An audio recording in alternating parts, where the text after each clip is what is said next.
Yeah, I could even hear it on mine. Whoop. I'll pretend this is the first time I record this. So, hi, my name is Jesus Ponce. I teach Wing Chun over here in San Antonio, Texas. So, what we're going to do today is we're going to demonstrate two drills. This comes straight out of our crash course. The crash course, just so that you know, it's a course intended for, say, someone that doesn't have time to actually come and train in regular classes or the regular class, and and the way we teach it for years, well, the whole system.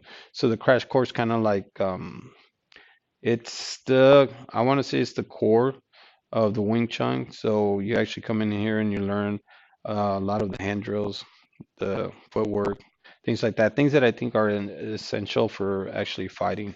So we kind of want to teach it to you in a short amount of time. And this is kind of a good course also for like say other instructors of other systems that kind of want to incorporate some Wing Chun with their system. So it's a real good course. So what we're gonna do right now is I'm gonna explain two defenses that we use when someone first comes into the class. We usually teach them the core reactions, which is mainly 5 to 6 different defenses that they'll use. So right now, I'm sorry, this is Jonathan, right? So we're gonna go ahead and go through the gaun-sau defense, and we're gonna go through a pak-sau defense, right?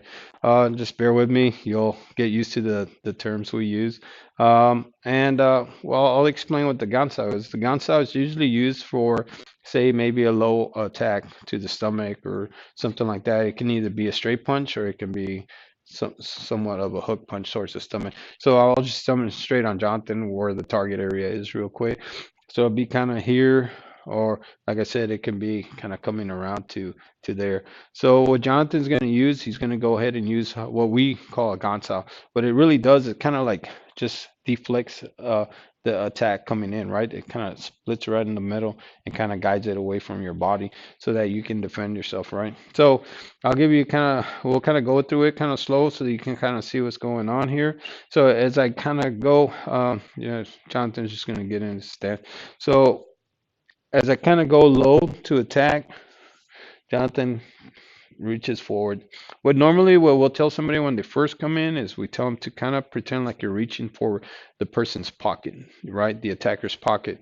What that does, it just helps put your joints in a certain alignment, and it will help give that forward energy that you need with the relaxation that you need to have. So also, it just kind of gives you a target right area. So as I go forward, he reaches forward, right?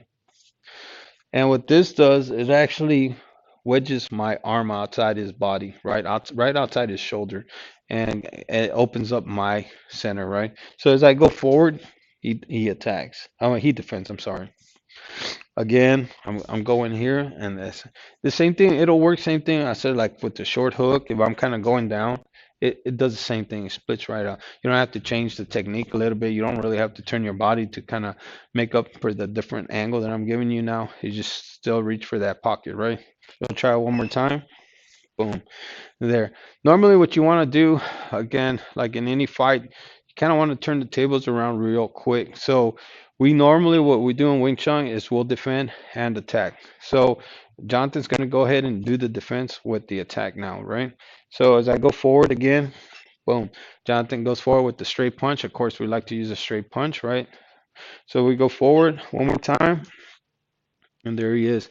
So I'm going to switch the angle just a little bit so that you can see how he's wedging me out. So, dang, John, it's almost like he knows what I'm going to say or do, right? So that's kind of cool. I'm going to go ahead and attack, and hopefully you can catch that angle. So as I go forward, as you can see, my hand kind of goes outside his body, keeping him safe this way, and he's attacking. So uh, if I'm coming in and he's hitting, it's going to be real difficult for me to try to defend that attack unless I try to dodge it.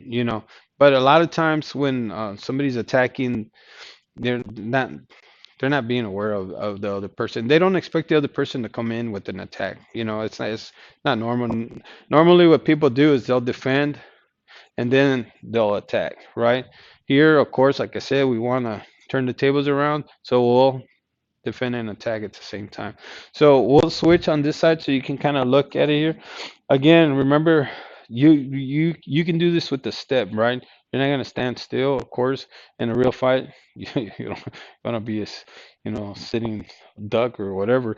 So you're actually gonna move. But for now, for practical purposes, just for training purposes, you want to stand there so you can focus on the intent of the defense and the attack, right? So when I go forward, Jonathan, of course, reaching for my pocket, wedges me out, and he's attacking already, right? So I go one more time, boom, and he's there. Of course, you want to work this on both sides. You want to be able to defend on the left or on the right. You know what I mean? You never know who you're fighting, right? So one more time, boom, and then he's there. That quick. What we're gonna do, I know I'm going through this kind of quick. If you have any questions on it or anything, you can leave a comment. I'll be happy to answer it, right? What we're gonna go through now is what we call a pak-sau. A pak-sau is more a defense against a mid-level attack, maybe something towards the chest, the solar plex, right? So when I go down the middle, like you can see right now, Jonathan's meeting me with his palm. He's kind of like relaxed here. What's really doing a lot of the work is the elbow. And there's some forward intent with the elbow, and he's using that elbow to actually he uses it as a hinge right there. So you don't have to try to push across or do anything crazy like that. Use it at a hinge, and the hand naturally will end on this side of the shoulder, right? So it'll actually move my attack right off, right? So if we go again, he meets my punch and he just guides it away. Again, as you can tell, his elbow's still in the same spot. He didn't really move it or do anything crazy, and he's guiding me off. It's real quick, right? Real simple. So I go one more time, boom. So like we were saying again, he's not gonna just defend, he's gonna actually attack also. So when he's doing this, he's actually opening up the center so that he can throw a straight punch, right? So he'll demonstrate that right now, excuse me. So I go here, boom, and he's got that center again. So again, of course, we want to defend and we want to be able to attack. So I went a little faster. So it's just the idea. As you can tell, it doesn't really take too much. Boom, and he's there. The reason why it works is because I'm actually stretching my punch out to try to hit. At this point, it, anyone can move your arm from side to side. The only power and the only strength you have is actually forward. So if they try to push you back, of course they wouldn't be able to move you back, but it's very easy to move somebody from side to side, right? And this is exactly what he's doing. He's just guiding me to the side. So we'll do it one more time. He goes here and he's there already, right? So what do we show? Yeah, let's move a little bit in this angle, see if you can catch it a little bit better. So when I'm coming here, you can tell my hand's kind of like on the outside. Let's try to move a little more this way, Jonathan, that way, and see if we can catch the arm a little bit. So when I do come here, boom, I'm outside his body. Yeah, you can see it there. I'm outside his body. He's safe, and he's going down right the middle. So now either I got to duck, I have to do something, or else I'm gonna get hit, right? So I go one more time. Boom. And it's straight down the middle. Real simple, right? So it's two, thanks, Jonathan. So it's two defenses, the guan-sau and the pak-sau, right? So, if you have any questions on either of these defenses, just let me know, and I'll be happy to kind of elaborate a little further on it. Okay. Thank you very much, and have a great day.